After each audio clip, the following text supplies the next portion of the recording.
Antonio Cairoli, a nice surprise to see you here at Anaheim 1, not just obviously for the racing, but this Ducati project with Troy Lee Designs. That's a pretty big thing for the brand, for such an iconic guy in the sport, really. What are your thoughts on being part of the whole thing?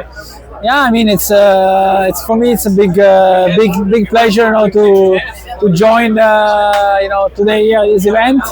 Of course, we push a lot, for this, and to have such a great collaboration with Troy, and we know how he works, we know the creations he makes. So, as image is very top, let's say, team, to start our relationship with them. And you've always had style when you rode, and the stuff you wore, the bike looks pretty cool as well. Must be quite exciting for you to see the creation as well. Yeah, the bike looks quite cool, of course, and it's something different, let's say. So we are really excited, to present it here and to present this collaboration. So whenever it comes to riding the bike, you said you were impressed initially as soon as you rode it. What is that engine like to ride? Do you have to change how you ride it? How does it compare to, say, the previous bikes you rode? No, for sure the engine it's a different character with anything else you can find, because with this system there's more, you can allow the bike to have more RPMs, and so this one makes the bike let's say safer in a lot of situation when the 450s are especially on the jumps, and wherever you have a kicker or somewhere where you are a bit short with gearing. This one is always helping you through a lot of difficult situations. Also with the start, it helps a bit, let's say, because you can rate more the engine in a lot of situations. So I think the bike has a lot of pro, let's say. Of course, different riding style you need to have, so you need to adapt a bit on this kind of bike.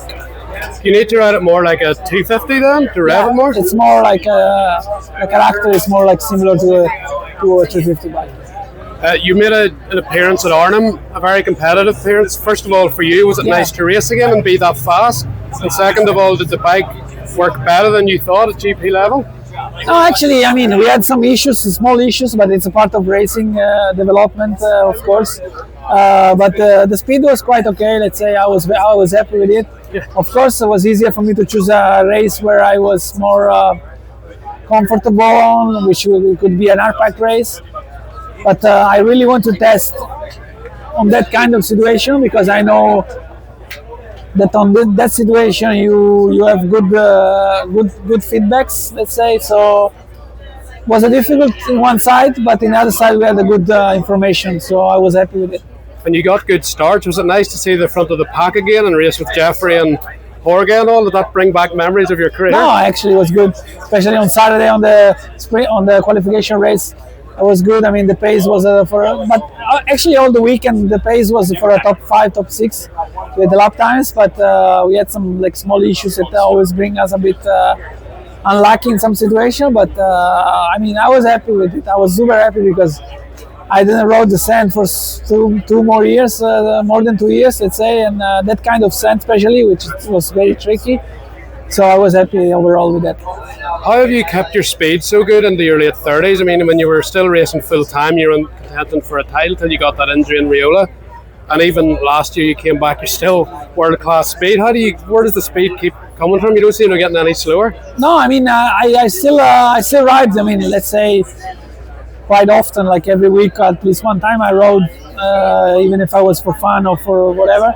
Of course, the race pace is different. It's something that if you don't use it to do it every weekend like everybody does, you're gonna lose a lot of race pace, let's say. But the speed, you still know how to go fast. But sometimes if you are not, practicing, it's quite tricky. It's quite a risky sport, let's say. So if you're not sharp in a lot of situations, you end up bad. But I still feel quite safe when I was riding, so I keep going. That's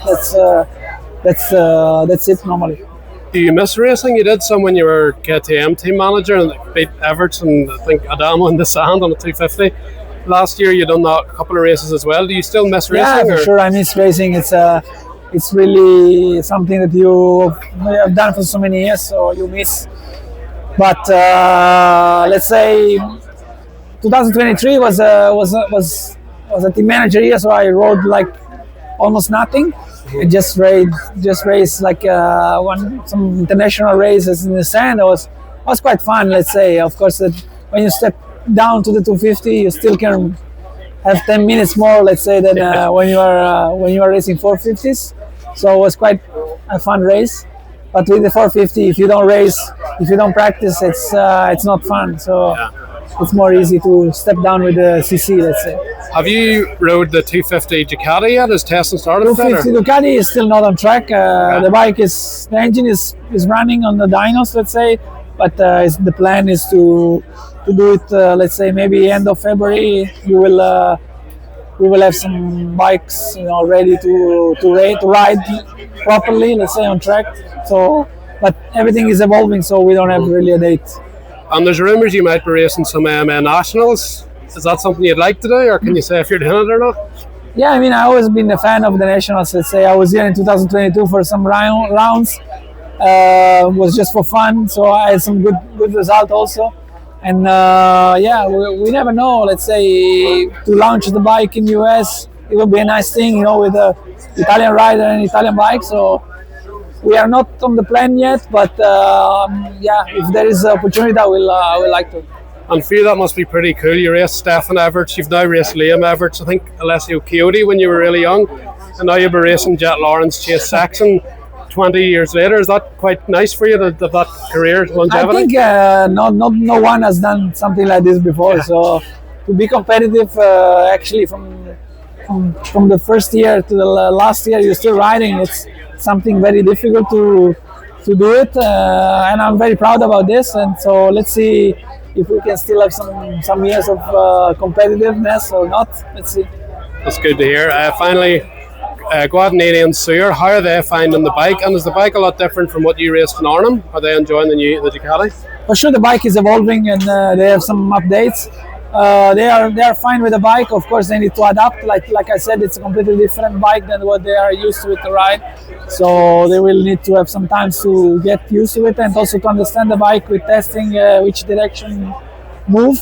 But they are quite happy with it, and they are riding quite good. Is there anyone going to test Supercross for the Ducati? Is that a plan? At the moment, it's not on the plan. But of course, if they need to go and race Supercross, they will have sooner or later to decide what kind of approach they need to do. Finally, again, the MXGP season, Jorge Prado took the win just about against Tim Geiser. A really exciting season with Jeffrey as well. You've raced all those guys. You were teammates with Jorge. What was your thoughts on the season? And were you surprised at the level Jorge got to? Because you saw him from he was really young. Sure. Jorge, you cannot discuss his talent. He's one of the most talented riders there is. And finally, he was more mature this year, and he had a very good year. Let's say team was very fast. Let's say maybe some races was faster than him, but he makes some more mistakes. And Jorge was very consistent, very fast, so he deserved the title for me.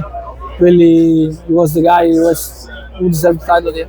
When you were working with Jorge, did you teach him a lot? And then was it frustrating when he got to your level and you were battling him and you wish you hadn't taught him so much? No, I mean, I always have been a guy who always liked to train with my teammates in my career. A lot of times in a lot of years was the opposite for my teammates, but I think when you train with somebody who is at your level, you can just make it better, let's say. So for me it helps, for him it helps, so we were quite happy to ride together. Yeah. Thanks, Tony. Nice to see you again. Thank you.